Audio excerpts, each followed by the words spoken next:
Hey guys. So we just want to come and jump on here and kind of talk with you guys a little bit about the man's perspective of infertility. A lot of times you hear about the lady's feelings, and a lot of people look at the woman, when there's an infertility journey, but a lot of times people don't think of the man. So I kind of want to jump on here and kind of interview Adam and see, his feelings on certain things. So one of the first questions I want to know is kind of what in general are you going through? We've been dealing with 3 years infertility and 3 IUI, so that's kind of our background. So during that, like, what are your feelings? First off, we have feelings. They're just not shown the way you may see in women. But the misconception is that we're strong, it doesn't affect us the same way, but it looks different. Sometimes she may cry and I may feel the exact same way, but I'm not crying, so I'm perceived as everything's fine with me. So I guess to answer your question, it's a lot of frustration, but a lot of times it isn't shown because I feel like as a husband that I need to be there for my wife. So it doesn't help if I'm sad and mopey and worried. It wouldn't help adding to hers. So I need to suck it up, bottle it up, so I could be there for her. Throughout our infertility journey, we've seen a lot of, negatives on birth tests. We've gone through this test so many times and like so much failure. How do you take that? Like, how do you take that in? Because I know for me, I'm like a hot mess. I'll be crying. I'm emotional. But for him, like what is going on in your head? Probably a lot of what you're going through, what you feel, but a lot of frustration. It's a lot of times to where in difficult situations, it's easy to ask why. I've asked why is this happening? Why to us? Why? And that could be pretty frustrating because we don't know why, we don't understand why. So it could be difficult, especially like you said, taking so many birth tests and we're having hope and you're hopeful and you have faith and then you see a negative and then we do it again and then you're hopeful and faithful and then negative. So it's taxing emotionally on me. Yeah. On us. Yeah. Now, what would you say to guys that are, like, it's hard to get it out? Like, I feel like we're pretty good at communicating. Like, he's told me all these things, but I know for a lot of, relationships, especially with things that they're going through, it's kind of hard for guys. So, like, what advice would you give guys to kind of open up and share that? One is that exactly, open up and share, because sometimes she feels like it doesn't affect me or I'm not feeling the same feeling she's feeling just because I'm not sharing it. So what I found helpful for me is once we're in an okay state of mind and we're having a regular conversation, is for me to open up and say, hey, I do get frustrated sometimes. Yeah. I do get sad about it sometimes.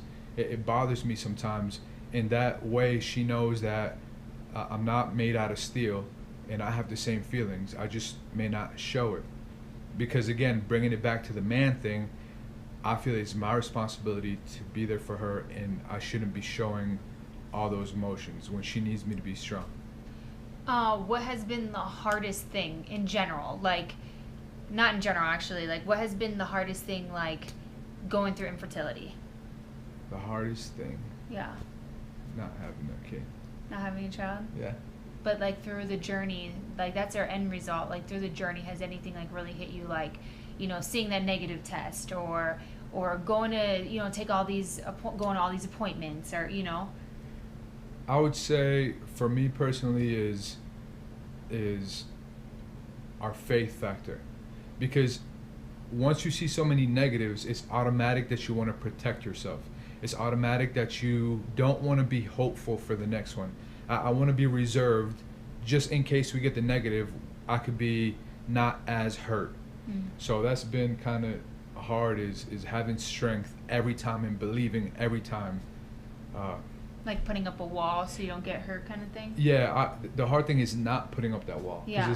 It's what we want to do. We don't want to get hurt when you see the negative. You don't want to, I want to be there for you if you're hurting. Yeah. You know? So what do you do to not put up that wall? Because so many people, I'm sure, do. I know it's hard for me too. Like, what do you do? That's the hard part, is having that faith, having that belief and that hope, and that there is a plan, and that it is for a reason. As hard as it is, as it is to understand and comprehend, is that's the hard part, is knowing that it'll be fine, even though you've seen so many negatives, you know? Yeah. Now, kind of like a random question, have you learned a lot, like, being on this journey about our marriage, like, about even the science of infertility? Oh, yeah, and, I'm a doctor. you know, yeah, you're a doctor? I told the doctor I could do it, you know, I could do the procedure. He has watched it, and he's like, oh, I'll do it next time. I'm like, no, never. Yeah. But you think you've learned a lot more than... Yeah, I have. It's opened up my eyes in several ways.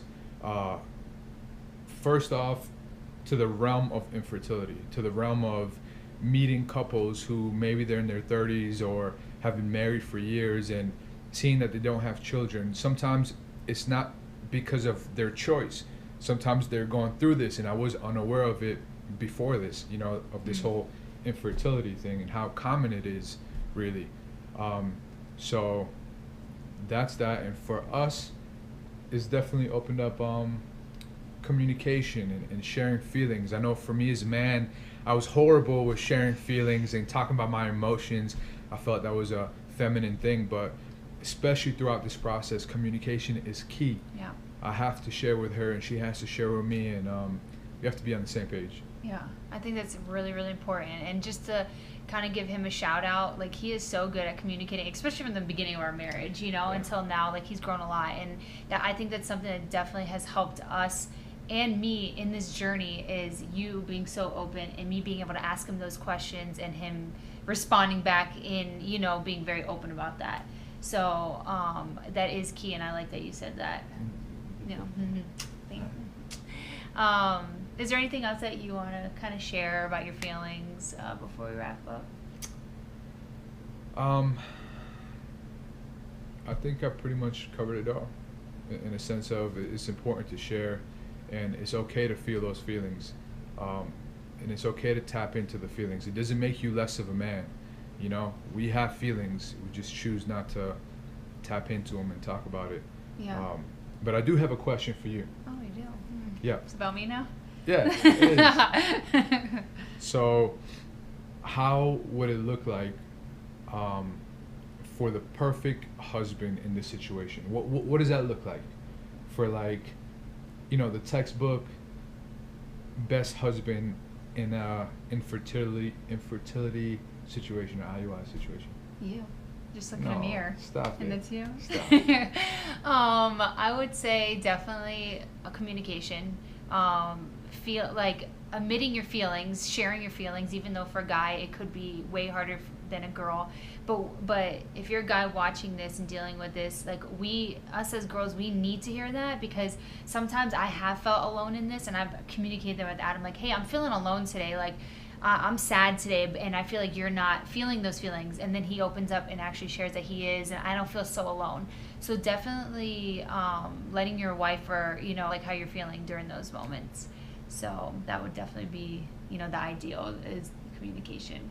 And being there for all the appointments. He's so good about that. Even if you need to take off work, you know, it's very important that you both are there learning these things as well, you know, and being there. Yeah. So I think that's about it. If you guys want to know any questions from Adam, write in the comments. You know, he would love to be open about that. So just write that in, or if you guys think of anything, just private message us or whatever. So Yeah. Feel free again to ask questions. I'll be as honest as I can be. Yeah. And for the men out there, she had asked me this question before. It's like, do I think there's, like, men's support groups, or is it something that guys talk about? Not really. It's not something I bring up to the guys at work, or, you know, it's not something that we talk about. And I haven't seen many, like, support groups for men going through infertility. It's usually for the women. But if you're watching this and going through this, and if we can help in any way, or if you just want to connect and talk about our sperm count, stuff like that, feel free to contact us, leave a message, something like that. Well, thanks for watching, guys.